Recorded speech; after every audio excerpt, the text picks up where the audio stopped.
नमस्कार दोस्तों, आज मैं स्वागत करता हूं आप सबका टेट एस्पिरेंट यूट्यूब चैनल पर। तो बेसिकली आज हम डिस्कस करने जा रहे हैं आपके साथ एचटेट 2020 की प्रिपरेशन के लिए। हम इसके अंदर डिस्कस करेंगे आपके साथ quantitative aptitude, reasoning ability and mathematics की बेसिकली हम प्रिपरेशन करने वाले हैं, जो कि एक बहुत बड़ा वेटेज रखता है आपके एग्जामिनेशन के अंदर। तो देखते हैं एक बार एग्ज़ाम पैटर्न को। तो यहाँ पर 5 पार्ट्स दिए गए हैं। अगर मैं आपकी लेवल वन या फिर पीआरटी की बात कर लूँ तो पीआरटी एग्ज़ाम के अंदर आपके बेसिकली 5 पार्ट रहते हैं, 150 क्वेश्चंस रहते हैं, 150 क्वेश्चन रहते हैं इसके अंदर। तो इसके अंदर जो ये थर्ड पार्ट के अंदर जो हमारा आएगा मात्रात्मक योग्यता के 10% और तार्किक अभिसक्षमता के 10% और गणित के हमारे 30 क्वेश्चन। तो 30 और ये 10 और 10 20, तो मतलब आपके हो गए 50 क्वेश्चंस कवर करेगा। 50 क्वेश्चंस की हम बेसिकली इसके अंदर प्रिपरेशन करने जा रहे हैं। ठीक है, ऐसे ही इंग्लिश के अंदर क्वांटिटेटिव एप्टीट्यूड, रीजनिंग इसके 10-10 क्वेश्चन और मैथमेटिक्स के हमारे 30 क्वेश्चन। तो ये बेसिकली 50 क्वेश्चन हमारे इसके अंदर बेसिकली हो जाएंगे, जो कि 150 क्वेश्चंस में से आपके 50 क्वेश्चंस की अगर आपकी प्रिपरेशन बिल्कुल बढ़िया हो जाती है तो आपको एग्जामिनेशन के अंदर स्कोर करने में बहुत आसानी रहेगी। तो स्टार्ट करेंगे वीडियो को। तो इसके अंदर सबसे पहले हम डिस्कस करेंगे 2017, 2018 और 2019 के प्रीवियस ईयर क्वेश्चंस को। देन हम आपके इसके बाद क्या करेंगे, इन्हीं के सहारे हम प्रिपरेशन स्टार्ट कर देंगे आपकी एग्जामिनेशन के लिए। तो डेली हम बेसिकली 5 क्वेश्चन डिस्कस करेंगे आपके साथ। तो स्टार्ट करते हैं वीडियो को विदाउट वेस्टिंग एनी टाइम।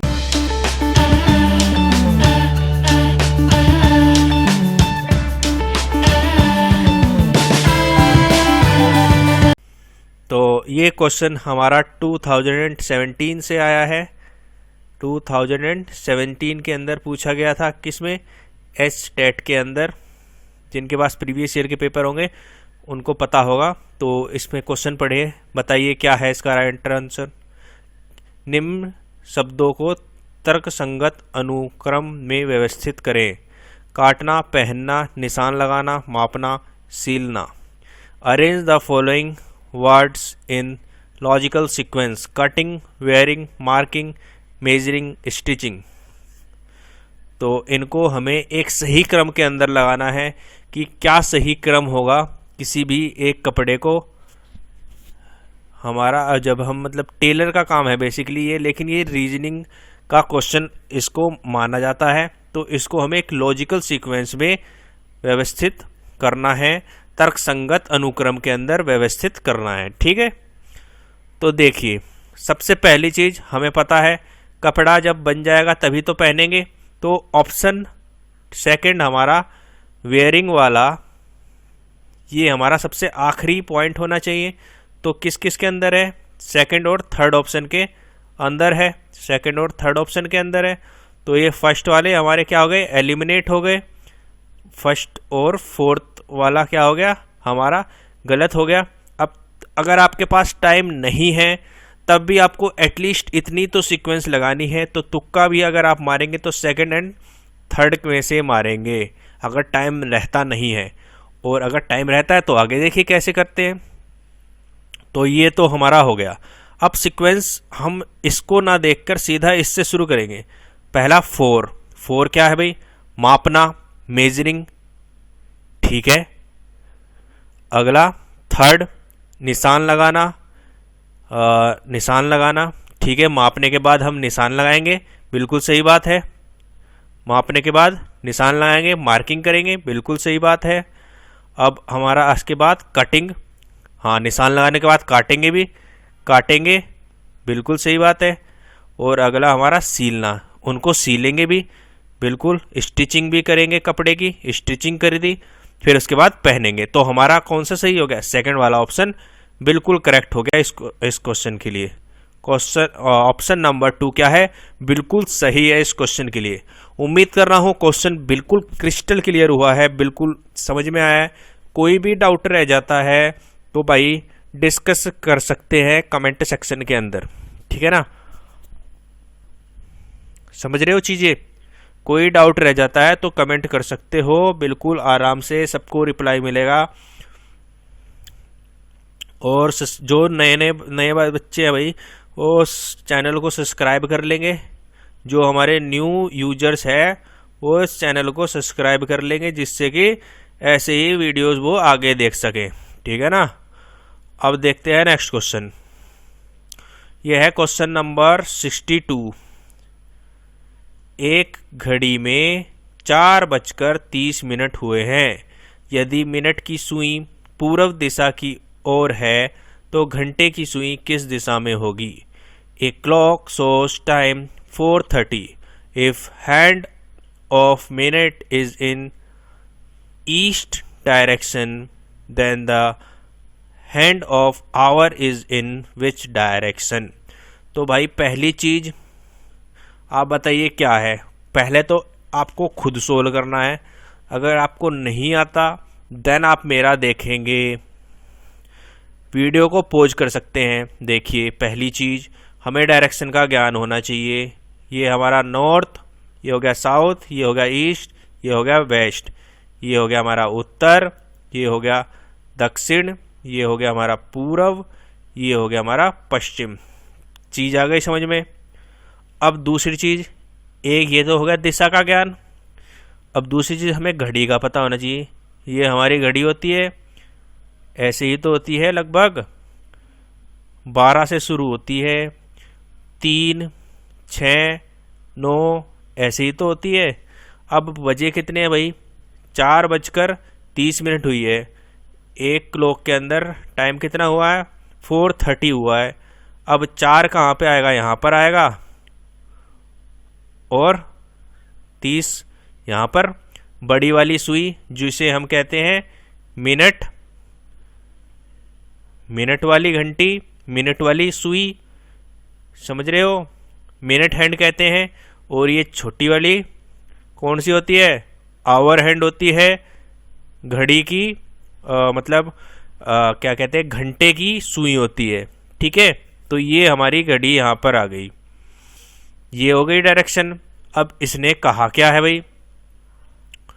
जो मिनट वाली है, ये है जो मिनट वाली, ये किस दिशा में है? पूर्व दिशा में है। ये किस दिशा में है? पूर्व दिशा में। पूर्व किस तरफ होता है? इस तरफ होता है। तो हमने इसको ऐसे अगर बना ले, ये हमने मान लिया नॉर्थ, ये मान लिया साउथ, ये मान लिया ईस्ट, ये मान लिया वेस्ट, मान लिया ऐसे। अब हमारी सुई ये वाली कौन सी वाली भाई? मिनट वाली कहाँ पर है? कहाँ पर है? ईस्ट डायरेक्शन में है, पूर्व दिशा में है, पूर्व दिशा में है, तो पूर्व दिशा यहाँ पर। अब अगर मैं बात करूँ आपकी दूसरी वाली, अब हमें पूछी कौन सी है? घंटे वाली सुई पूछी है भाई, घंटे वाली सुई पूछी है, हैंड ऑफ आवर पूछी है। तो एंड ऑफ आवर कहाँ होगी? इन दोनों के बीच में होगी, नॉर्थ और ईस्ट के बीच में होगी, बिल्कुल होगी। समझ रहे हो चीजें? चीजें समझ में आ रही है? नॉर्थ और ईस्ट के बीच में होगी हमारी, उत्तर और पूर्व के बीच में होगा, उत्तर और पूर्व के बीच में होगी कौन सी? हमारी हैंड ऑफ आवर, घंटे की सुई। तो ऑप्शन नंबर 4 क्या है? बिल्कुल राइट आंसर है इस क्वेश्चन के लिए। ऑप्शन नंबर 4 क्या है? बिल्कुल राइट आंसर है। क्वेश्चन को ऐसे ही सोल्व करना है, बिल्कुल आसानी से हो जाएगा। 30 सेकंड से ज़्यादा बिल्कुल भी समय गंवाने की कोशिश भी नहीं करनी है किसी भी क्वेश्चन पर। आल्दो 1 मिनट प्रति क्वेश्चन दिया जाता है, लेकिन कोशिश करें कि आप 30 सेकंड के अंदर कर पाएँ, क्योंकि जो मैथमेटिक्स के क्वेश्चन होंगे जो आगे मैं डिस्कस करूंगा, ये तो रीजनिंग के क्वेश्चन चल रहे हैं, मैथमेटिक्स के क्वेश्चन थोड़े बड़े होते हैं, उनमें टाइम लगता है 40-50 मिनट उसके अंदर, एक क्वेश्चन के अंदर लग सकती है। तो इस समय को बचाते हुए चलना है, इसके अंदर 30 सेकंड से ऊपर समय नहीं गंवाना है, 30 सेकंड से ऊपर समय नहीं गंवाना है। ठीक है भाई, ये हो गया। तो ऑप्शन नंबर 4 क्या है, बिल्कुल सही है। विकल्प 4 बिल्कुल सही है इस क्वेश्चन के लिए। उम्मीद कर रहा हूँ चीज़ें समझ में आई है। नेक्स्ट क्वेश्चन देखते हैं। तो भाई क्वेश्चन नंबर 63 क्वेश्चन है। ये क्वेश्चन है, यदि 1 2 3 दीज आर बॉयज़ है प्रदर्शित करता है, तो 1 3 4 बॉयज़ आर नोटी प्रदर्शित करता है, और 1 4 5 नोटी बॉयज़ प्ले प्रदर्शित करता है। तो हमें नोटी प्रदर्शित कौन सा कर रहा है वो बताना है। If 1 2 3 represent these are boy, 1 3 4 represent boys are naughty, and 1 4 5 represent naughty boys play, then which number represent naughty. तो देखिए, मैं आपको समझा रहा हूँ इसलिए एक एक स्टेप आपको बिल्कुल बताऊंगा कैसे कैसे करना है, वरना डायरेक्ट यहाँ से हम एन सर्कल करके मतलब गोला बनाकर इसको कर सकते थे। 1 2 3 को क्या बताया है, दीज आर बॉयज बताया है। अब अगले स्टेप में 1 3 4 को बताया है boys are naughty, boys are naughty बताया है। अगले में बताया है 1 4 5, 1 4 में 5 में क्या बताया है, नोटी बॉयज प्लेज। तो अब देखो पहली स्टेटमेंट में और दूसरी स्टेटमेंट में इसमें क्या है, these are boy, boys are naughty. तो क्या क्या कुछ चीज़ें सिमिलर आ रही है ना, आर भी इसमें भी है, इसमें भी है, इसमें भी बॉयज है, इसमें भी बॉयज है। ठीक है, तो ऐसे ही मतलब ये भी इसमें सिमिलर होना चाहिए। तो यहाँ पे देखो 1 3 सिमिलर है, 1 3 सिमिलर है, एक इसमें भी है, इसमें भी है, 3 इसमें भी है और इसमें भी है। तो समझ में आ गई बात, मतलब आर और बॉय 1 और 3 है। अब ये नहीं पता कि बॉय कौन सा 1 है या 3 है, या आर 1 है या 3 है। तो समझ रहे हो चीज़ें। अब देखो इसको क्लियर करने के लिए हम थर्ड स्टेटमेंट का भी यूज करते हैं। अब इन दोनों में क्या क्या कॉमन है, इसमें बॉयज़ कॉमन है, बॉयज़ भी है, नोटी नोटी भी है। तो एक तो बॉय है भाई, बॉय कौन से वाला है, मतलब दो चीज़ें कॉमन होगी ना, एक बॉयज़ और एक नोटी और एक बॉयज़।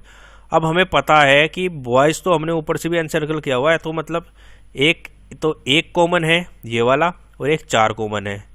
अब हमने ऊपर एनसर्कल किया हुआ बॉयज़ को, मतलब एक हमारा क्या है, बॉयज़ है, एक वाला क्या है हमारा, बॉय है, एक क्या हो गया, बॉयज़ हो गया। अब दूसरा कॉमन क्या है, 4 कॉमन है, 4 क्या बचा, 4 अब हमारा क्या कॉमन है, नोटी कॉमन है। और हमें पूछा क्या था, क्या पूछा गया था क्वेश्चन के अंदर, पूछा गया था कि हमारा नोटी किसको प्रदर्शित करता है, नोटी किसको प्रदर्शित करता है। तो हमें पता चल गया 4 हमारा नोटी को प्रदर्शित करता है। ऑप्शन नंबर 3 क्या है, बिल्कुल सही है, 4 हमारा नोटी को प्रदर्शित करता है, 4 रिप्रेजेंट नोटी। ठीक है, समझ में आ गई बात। कोई भी डाउट रह जाता है भाई कमेंट कर सकते हो, कमेंट करो, बताओ कि सर समझ नहीं आया है, एक बार दोबारा बता दीजिए। इस टाइप के मैं क्वेश्चन दोबारा भी लाऊंगा आपके लिए, तो डोंट वरी, टेंशन बिल्कुल नहीं लेनी है। नहीं समझ में आता बार बार बताओ, चीज़ें बार बार बताई जाएगी। कंसेप्ट कोई भी छोड़कर नहीं जाना है, क्योंकि 1/3 का वेटेज रखता है भाई मैथ, और हमारा क्वालिटेटिव एप्टीट्यूड और रीजनिंग 50 नंबर का वेटेज रखती है। तो बहुत बड़ी चीज़ है, बहुत बड़ी चीज़ है। और 40 नंबर अगर आप ले आए तो 90 नंबर पर आपका क्लियर हो जाएगा। 40 नंबर तो आराम से ले आओगे किसी भी सेक्शन में, 10-10 नंबर भी ले आए ना सब सेक्शनों में और में, तो आराम से क्लियर पड़ा है HTET, इतनी बड़ी चीज़ नहीं है। लेकिन ये तब होगा जब आप इन 50 नंबरों को बिल्कुल सिक्योर करेंगे। ठीक है, चीज़ें होगी समझ। अब देखते हैं नेक्स्ट क्वेश्चन, क्वेश्चन नंबर 64। अब ये भाई हमारा आ गया ब्लड रिलेशन वाला, रक्त संबंध का क्वेश्चन आ चुका है। पढ़ो क्वेश्चन क्या है। ए ने बी से कहा तुम्हारे पिता मेरे पिता का एकमात्र पुत्र है। तो ए और बी में क्या संबंध है? A said to B your father is only son of my father. अब देखो कैसे समझोगे, ये ए है और ये बी है। ए ने कहा, क्या कहा? बी को कहा, क्या कहा? तुम्हारे पिता, इसके पिता है तो पिता को रखा ऊपर, ऊपर है पिता। तुम्हारे पिता, पहले हिंदी में देखेंगे, ठीक है। तो तुम्हारे पिता क्या है? मेरे पिता के एकमात्र क्या है? पुत्र है। तो पुत्र तो भाई तभी होंगे ना, मेरे पिता के मतलब ए के पिता के क्या है? पुत्र है। अब ए क्या होगा? कम से कम क्या होना चाहिए? पुत्र ये तभी तो बनेंगे। कब बनेंगे? जब ये इसके ऊपर होगा। मतलब ए का पिता, पिता ऑफ ए, पिता ऑफ बी, ये इसका भी ऊपर होगा। तो ए और बी का क्या संबंध होगा? समझ में आ रही है बात? समझ में आई बात? तो ये क्या होगा भाई? पिता होगा। ये होगा हमारा पिता। कैसे? नहीं आई बात समझ में? देखो ये है हमारा ए, एक है बी। ए ने कहा बी को, क्या कहा? तुम्हारे पिता। अब पी का पिता क्या है? पी भी रख दिया, पिता ऑफ बी, फादर, या तो इसको पी भी रख लिया, पिता ऑफ बी, हिंदी इंग्लिश में फादर कहेंगे, तो एफ बी रख सकते हो, ठीक है। अब हम किसने क्या कहा? तुम्हारे पिता। अब बी के पिता जो है क्या है? मेरे पिता, मतलब पिता ऑफ ए के क्या है? एकमात्र पुत्र है, एकमात्र पुत्र है। तो क्या होगा? ए और बी का संबंध क्या है? ए और बी का संबंध क्या है?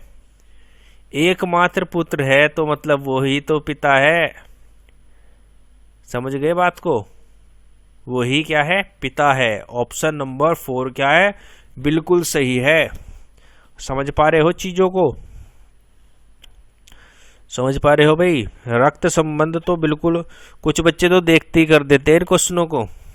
इन क्वेश्चनों को देखते ही कर देना चाहिए, इतनी बड़ी चीज नहीं होती। बिल्कुल आसान पूछता है इस टेस्ट के अंदर तो। कुछ एग्जाम्स के अंदर तो बहुत हार्ड पूछता है, स्टेट के अंदर तो बिल्कुल आसान पूछता है। रिलेशन को इसी टाइप का क्वेश्चन पूछता है हमेशा।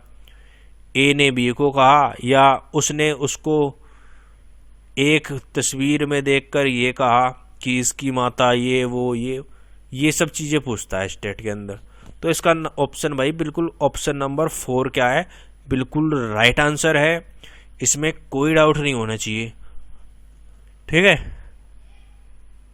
अब देखते हैं आज का आखिरी क्वेश्चन। वो भाई जिसने भी चैनल को सब्सक्राइब नहीं किया है और वीडियो को लाइक नहीं किया है, वो पैनल तो लाइक करेगा और शेयर करेगा और सब्सक्राइब करेगा। अपने दोस्तों के साथ शेयर भी करो कि सर क्या कर रहे हैं, पढ़ा रहे हैं हमारे एचटेट के लिए, जो हमारा 50 नंबर को कवर करेगा भाई।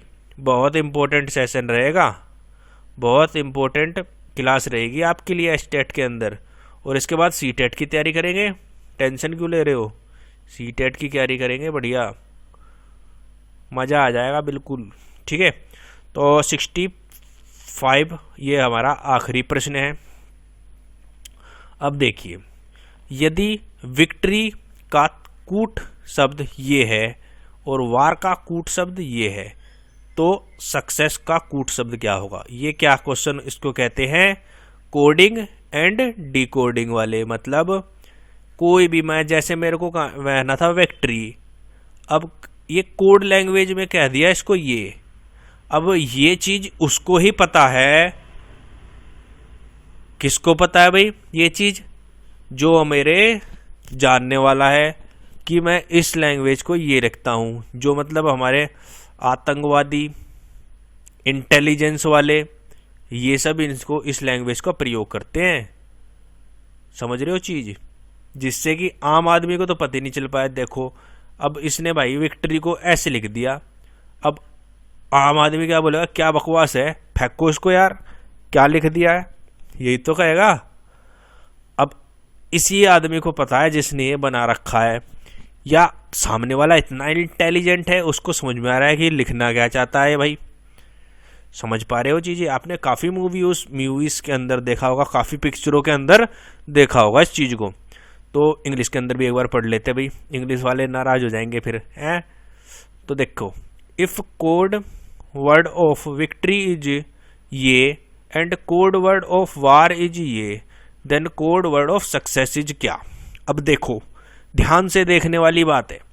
अब पहले वर्ड को देखो वी, और यहाँ पर क्या है वाई। अब हम मुझे पता है वी के बाद क्या आता है, यू आता है, फिर डब्ल्यू आता है, T U V W, sorry ये हो गया ना। वी के बाद क्या आता है, एक्स आता है, फिर वाई आता है, यही तो होता है। ABCD पता है, TUVWXYZ, यही तो होता है। अब हमें दे रखा है क्या, V दे रखा है। अब हमें बताया इसको क्या कह दिया, यहाँ पर Y कह दिया, मतलब बीच में दो संख्याएं छोड़ दी। अब क्या यही पैटर्न अगले पे भी शामिल हो रहा है? ये देखो I, अब I के आगे लिख लो IJKLMNOP। अब हमें कहा है I, इसके बाद दो छोड़ा L, तो L लिख रखा है भाई, हाँ L लिख रखा है। तो और ऐसे ही इसमें भी लिखा होगा, देखो W, ये W है, दो छोड़े क्या आ गया, Z आ गया। यहाँ पर भी Z लिख रखा है, W के बाद Z लिख रखा है। तो ऐसे ही सक्सेस का भी लिखा होगा।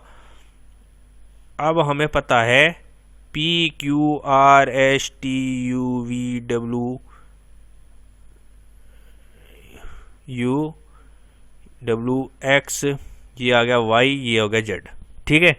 तो हमारा दे रखा है S दे रखा है, दो छोड़े क्या आना चाहिए, V किस किस में है, सब में है भाई V, इसको तो पढ़ने का कोई फायदा नहीं हुआ फिर है जी। अब अगला देखो सॉरी U है, ये है U। अब इसके आगे दो छोड़े, अब क्या आया X किस किस में है भाई, X दो में, ऊपर वाले में। तो तीसरा और चौथा ऑप्शन निकल लिया अपने घर को भाग गया तीसरा और चौथा ऑप्शन। अब ऑप्शन नंबर 1 और 2, एक और दो ऑप्शन बच गए। अब देखो दूसरे वाला है CC, तो भाई FF, ये तो सेम ही है। अब अगर क्या है E को कर दिया H, इसमें भी सेम है। अब कुल मिला के S वाली कहानी पता चल गई, तो आंसर पता चल जाना है। S वाली S है ये, दो छुड्डे क्या आया भाई, V आया। और यही पहले हमने निकाला था, पहले भी यही निकाला था S। तो कुल मिला के पहला और आखिरी वाले जो थे, देखते हमें क्लिक कर देना चाहिए था। तो ऑप्शन नंबर 2 क्या है, बेहद आसान, और बिल्कुल यही का आंसर है। ऑप्शन नंबर 2 क्या है, बिल्कुल करेक्ट आंसर है इस क्वेश्चन के लिए। उम्मीद कर रहा हूँ चीज़ें क्लियर हुई है ना, चीज़ें क्लियर हुई है। ये क्वेश्चन है कोडिंग डिकोडिंग। तो भाई ये भी नोट करते चलेंगे कि क्वेश्चन आते कहाँ से है एग्जामिनेशन के अंदर। तो ये आ गया हमारा कोडिंग एंड डिकोडिंग, इससे पहले आया था ब्लड रिलेशन, और ये भी हमारा कोडिंग डिकोडिंग ही कहते हैं इसको भी, कोडिंग डिकोडिंग ही कहते हैं इसको भी। और ये हमारा आया था किससे, क्या है इसे कहते हैं डायरेक्शन से भी क्वेश्चन आ रहा है। और इससे पहले क्या था, ये हमारा एनालॉजी या फिर क्या कहते हैं, क्लासिफिकेशन कहते हैं। तो इससे भी क्वेश्चन आते हैं। तो समझ में आ गई बात, ये क्वेश्चन आते हैं।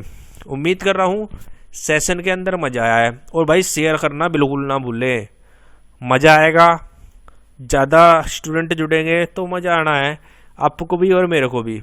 आपको भी मज़ा आना है और मेरे को भी मज़ा आना है। मज़ा आएगा तो वीडियो और बनाएंगे, नहीं आएगा तो नहीं बनाएंगे भाई, है नहीं, समझ गए चीज़ें। तो उम्मीद कर रहा हूँ चीज़ें क्लियर हुई है। और सब भाइयों ने राम राम, जय हिंद, जय भारत।